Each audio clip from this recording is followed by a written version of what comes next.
Yelagiri hills போகிறோம். ஆனால் Yelagiri hills போகிற வழியில் வாணியம்பாடி வழியாக தான் போவோம். ஸோ காலையில் வாணியம்பாடியில் இன்றைக்கி சண்டே மண்டே அப்புறம் வெட்னஸ்டே தேர்ஸ்டே இந்த ஃபோர் டேஸ் வந்து மட்டும்தான் வந்து முஸ்தாக் பாய் பிரியாணி கடை, அதாவது முஸ்தாக் பிரியாணின்னு சொல்லிட்டு ஒரு கடை இருக்குது. அங்கே வந்து அவ்வளோ ஃபேமஸ் பிரியாணி. ஸோ மார்னிங்கே ஒரு பிடிக்கிறோம். ஓகே,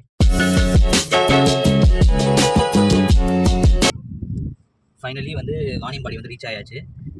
ஹைவேஸ்லேருந்து உள்ள சந்துக்குள்ளெல்லாம் வந்து காமிக்குது 800 மீட்டர்ஸ் இருக்குது அப்படின்னு சொல்லிட்டு இருக்குது. 3 மினிட்ஸ் காமிக்குது. ஸோ முஸ்தாக் பிரியாணி அந்த இடத்துக்கு போயிட்டு இருக்கோம். பிரியாணி எப்படி டேஸ்ட் பண்ணி சொல்கிறோம். ஆக்சுவலி இங்கே என்ன ஸ்பெஷல் அப்படின்னா எல்லாமே வந்து நாட்டுக்கோழியாக தான் இருக்கும். நம்ம சென்னையிலலாம் வந்து இந்த லகான் கோழி வச்சு தான் பண்ணுவாங்க, ப்ராய்லர் கோழி சொல்லுவாங்க, அந்த மாதிரி தான் இருக்கும். பட் ஆனால் இது வந்து நாட்டுக்கோழியோட பிரியாணி தான் இருக்கும். அதுவும் வந்து இந்த இது சொல்லுவாங்கள்ல, சேவல் அந்த என்ன சொல்லுவாங்க, அந்த சண்டை கோழி அப்படின்னு சொல்லுவாங்கள்ல, அந்த மாதிரி கோழியை தான் வந்து சண்டை கோழி 2 மூவிலாம் எழுதி அந்த மாதிரி வந்து கோழியை தான் எடுத்து இங்கே பிரியாணி செய்வாங்க அப்படின்னு எனக்கும் கேள்வி தான் பட்டேன். எந்த அளவுக்கு உண்மைன்றது நான் போய் பார்த்துட்டு சாப்பிட்டா தான் தெரிய வரும். ஸோ ஆமாம், 2 பேரும் டேஸ்ட் பண்ணிட்டு சொல்கிறோம். ஓகே,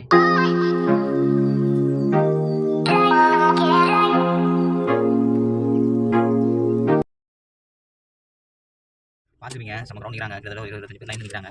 ஸோ போயிட்டு நம்ம அங்கே பிரியாணி வாங்கிட்டு டேஸ்ட் பண்ணிட்டு சொல்கிறோம். யூஸ் காலிச்சா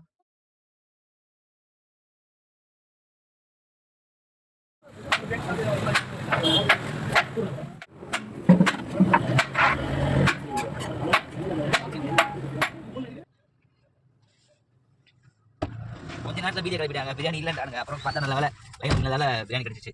லெக் பீஸ் ரெண்டு பேர் லெக் பீஸ் பிரியாணி. ஒரு பிரியாணி வந்து இங்கே 400 ருபீஸ், குஸ்காவே வந்து 200 ருபீஸ். இதில் எதுவுமே கிடையாது, பச்சடி கிடையாது, கத்திரிக்காய் கிடையாது, எதுவுமே கிடையாது, வெறும் பிரியாணி மட்டும்தான். பீஸ் வந்து இல்லை வெஜிடபிள் இல்லைடா, கத்திரிக்காய் பச்சடி அதெல்லாம் இருக்கும்ல, ஆனியன் பச்சடி அதெல்லாம் கிடையாது. வெறும் பிரியாணியோட குவான்டிட்டி வந்து பயங்கரமாக இருக்குங்க. ஒரு பார்சலே வந்து பார்த்தோம் 1/2 கிலோ மேலே இருக்கும். கிட்டத்தட்ட ஒரு பார்சலே எவ்வளோ பெருசாக இருக்குது.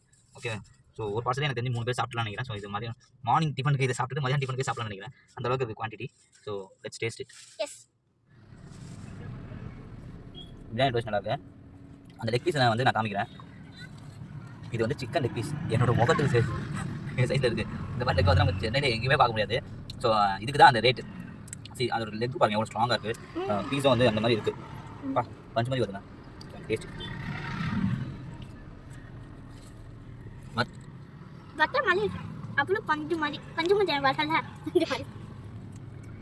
பார்த்துங்க பிரியாணி தரணும். அந்த மசாலாவும் சரி, பீஸு குக்காய் விதமும் சரி அந்த மாதிரி இருக்குது. ஏன்னா பிகாஸ் இந்த லெக் பீஸோட வெயிட் பார்த்தீங்கன்னா இதுவே ஒரு 300-400 கிராம் இருக்கும். அட்லீஸ்ட் ஒரு 500 கிராம்ஸாக இருக்கும்னு நினைக்கிறேன். ஸோ ரைஸும் வந்து அவளுக்கும் அலிஷாவுக்கும் கொடுத்துருக்கோம், நானும் வச்சுருக்கேன். ஒரு 2 பேர் தாராளமாக உட்காந்து சாப்பிட்ற அளவுக்கு ரைஸு குவான்டிட்டியும் இருக்குது. So it is worth for the money. Taste வைஸும் சரி, பீஸ் வைஸும் சரி நல்லாயிருக்கு. வாணி பண்ணிடுறீங்க, நீங்கள் வந்து சாப்பிடுங்க.